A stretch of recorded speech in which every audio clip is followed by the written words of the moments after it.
Today, as you listen, watch for the story quote that will appear on screen. Write it down word by word and then follow the instructions given to you by your teacher. Hi, my name's Amanda Zieba. Welcome to my channel, Learning with the Word Nerd, and another First Chapter Friday video.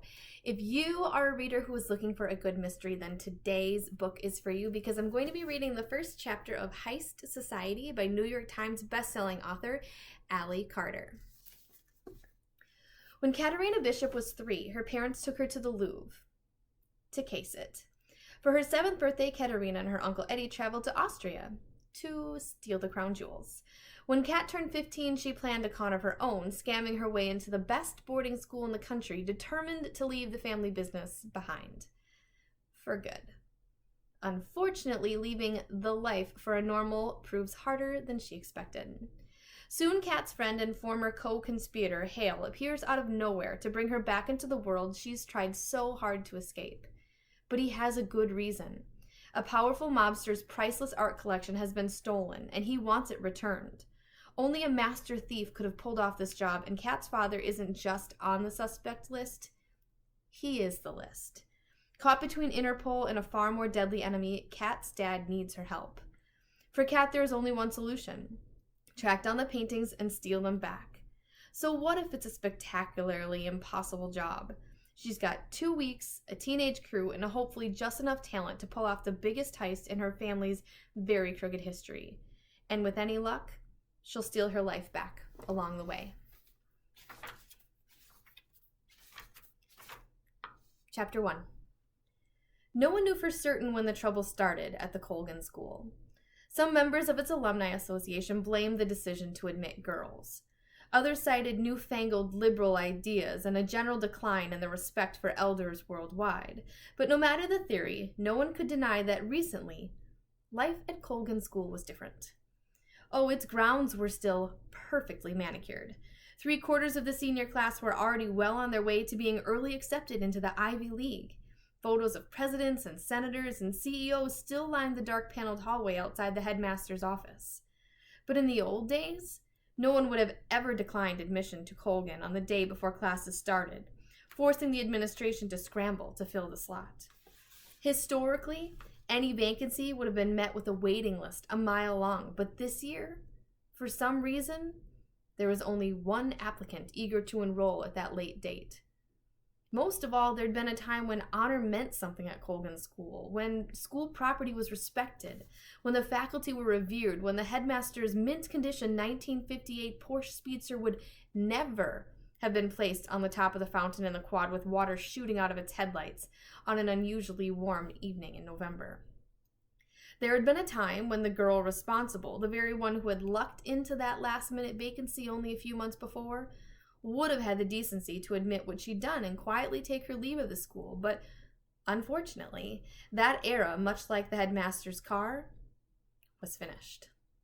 2 days later, after the Porsche Gate, as students had taken to calling it, the girl in question had the nerve to sit in the hallway of the administration building beneath the black and white stare of 3 senators, 2 presidents, and a Supreme Court justice with her head high as if she'd done nothing. More students than usual filed down the corridor that day, going out of their way to steal a glance and whisper behind cupped hands. "That's her, the one I was telling you about. How do you think she did it?" Any other student might have flinched in that bright spotlight, but from the moment Katarina Bishop set foot on Colgan campus, she'd been something of an enigma. Some said she'd gained her last-minute slot because she was the daughter of an incredibly wealthy European businessman who had made a very generous donation. Some looked at her perfect posture and cool demeanor, rolled her first name across their tongues, and assumed that she was Russian royalty, one of the last Romanovs, maybe. Some called her a hero. Others called her a freak.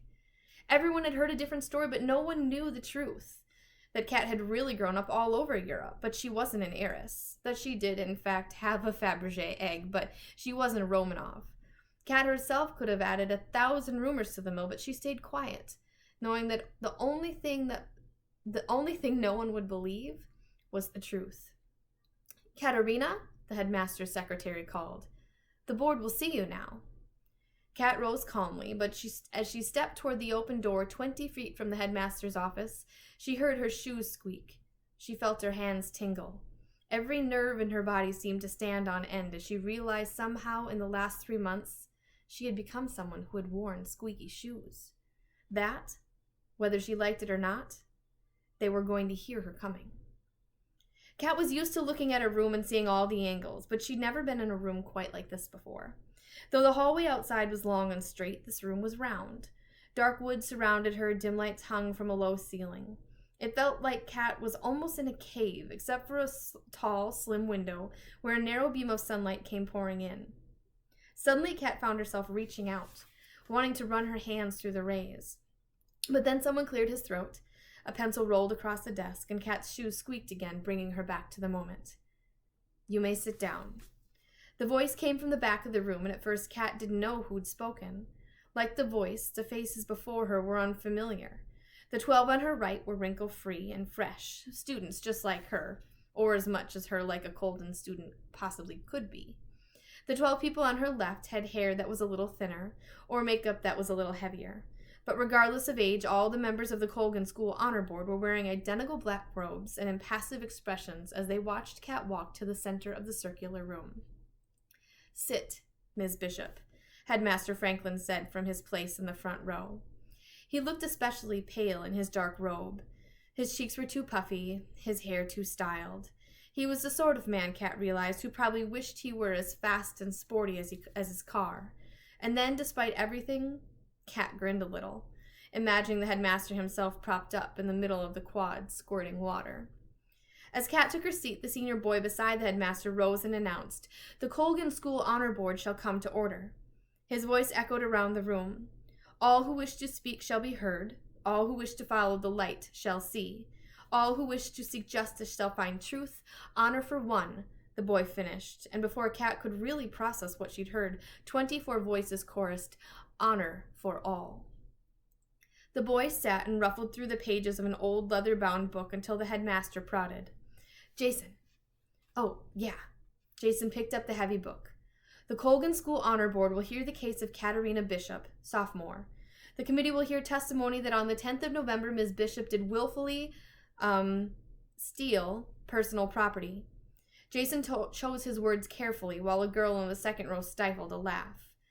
By committing this act at 2 a.m., she was also in violation of the school curfew, and that Miss Bishop willfully destroyed school artifacts. Jason lowered the book and paused, a little more dramatically than necessary, Kat thought, before he added, "According to the Colgan Code of Honor, these charges are punishable by expulsion. Do you understand the charges as they have been read to you?" Kat took a moment to make sure the board really did want her to respond before she said, "I didn't do it." "The charges," Headmaster Franklin leaned forward. "The question, Ms. Bishop, was whether you understand the charges." "I do." Kat felt her heartbeat rhythm change. "I just don't agree with them." The headmaster started again, but a woman to his right touched his arm lightly.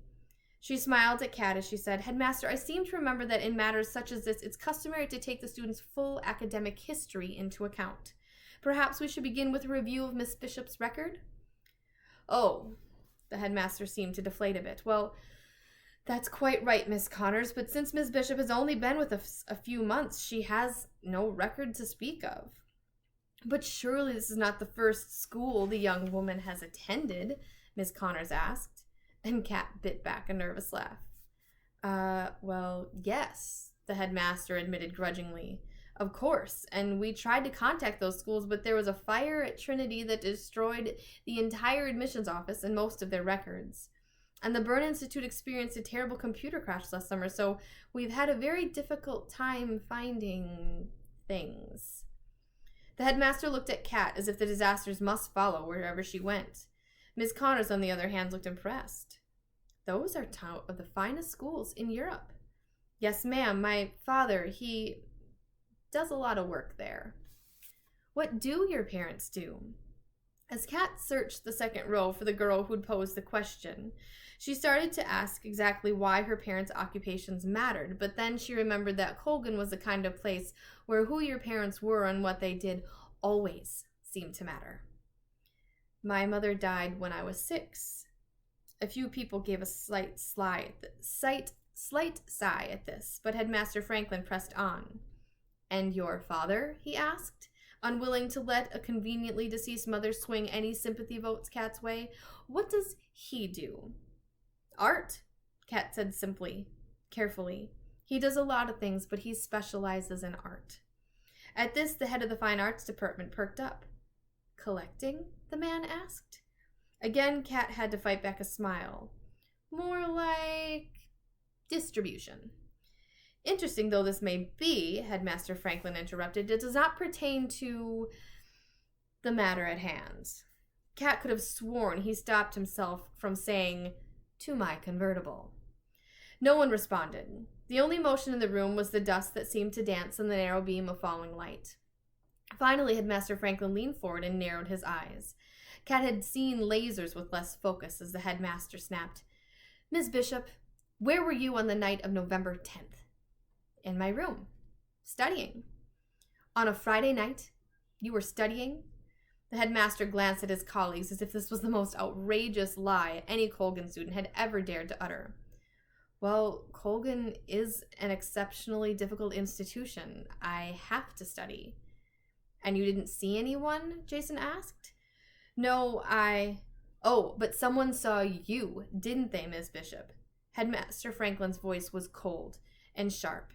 "We have cameras monitoring the grounds, or didn't you know?" he asked with a chuckle.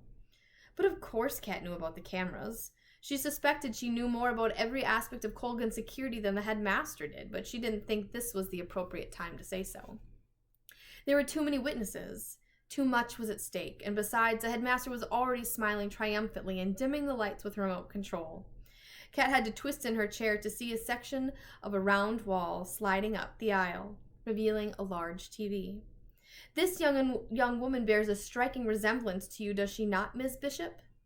As Kat watched the grainy black and white video, she recognized the quad, of course, but she had never seen the person who was running across it wearing a black hooded sweatshirt. "That's not me." But the dormitory doors were only opened once that night, at 2:27 a.m., using a student identification card. This card. Kat's stomach flipped as the single worst picture she had ever taken appeared on the screen. "This is your Colgan student ID, is it not, Miss Bishop?" "Yes, but..."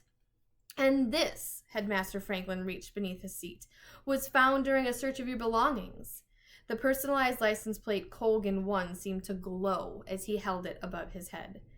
It felt to Kat as though all the air had left the dim room as a strange feeling swept over her. After all, accused she could handle. Wrongly accused was entirely new territory. "Katarina?"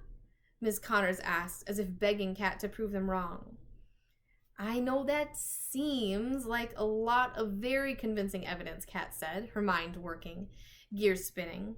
"Maybe too much evidence? I mean, would I really use my own ID if I'd done it?" "So since there is evidence that you did it, that should prove that you didn't do it?" Even Ms. Connors sounded skeptical. "Well," Kat said, "I'm not stupid." The headmaster laughed. "Oh, well, how would you have done it?" He was mocking her, baiting her. Yet Kat couldn't help but think about the answer.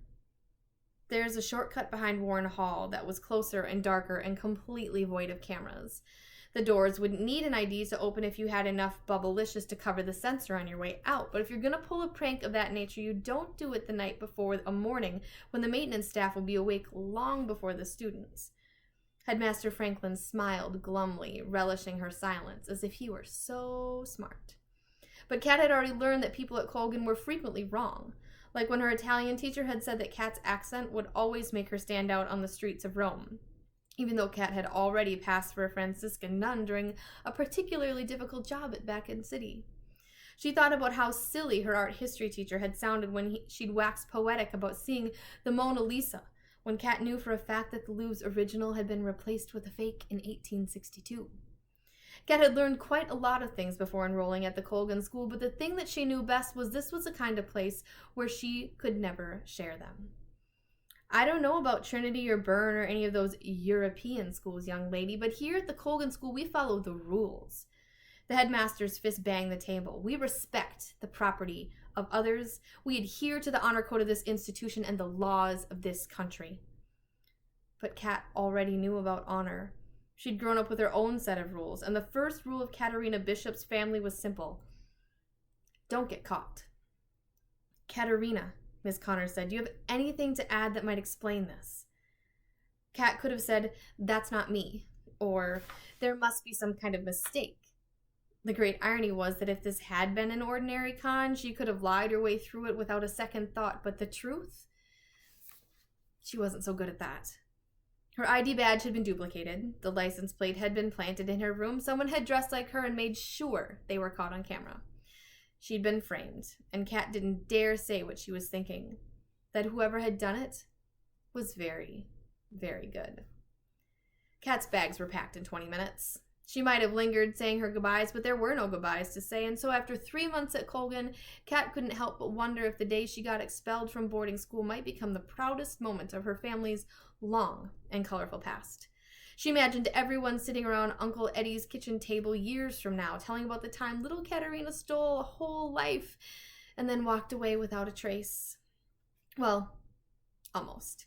Kat thought as she carried her bag past the once perfect lawn. Ruts still tracked to and from the mangled fountain in the center of the quad, a muddy reminder that would no doubt last until spring.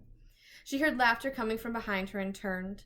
A group of 8th grade boys was standing together, whispering until one bravely broke away from the pack. He started, then glanced back at his friend, summoning courage. We were wondering, how'd you do it? A stretch limo pulled through the ornate gates and up to the curb. The trunk popped open. As the driver started for her bags, Kat looked at the boys and then back at Colgan for one final time. That is an excellent question, she said. The bells chimed. Students hurried between classes across the quad, and as Kat crawled into the back seat of the limo, she couldn't help feeling slightly sad, or as sad as anyone could feel about losing something that wasn't rightfully theirs to begin with. She leaned back and sighed. Well, I guess that's over. And it would have been, if another voice hadn't said, actually, it's just beginning.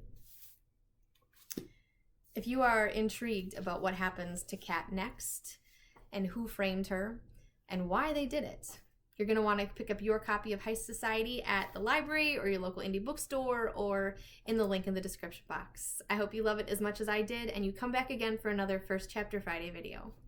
Happy reading! Pick up your own copy and continue reading Heist Society at your library, local bookstore, or through the link in the description box. Today's mystery quote reads, "Sometimes it takes an outsider, someone with fresh eyes, to see the truth." Please like this video and subscribe so you can stay connected for more great First Chapter Friday videos and other videos you can use in your classroom. Happy reading!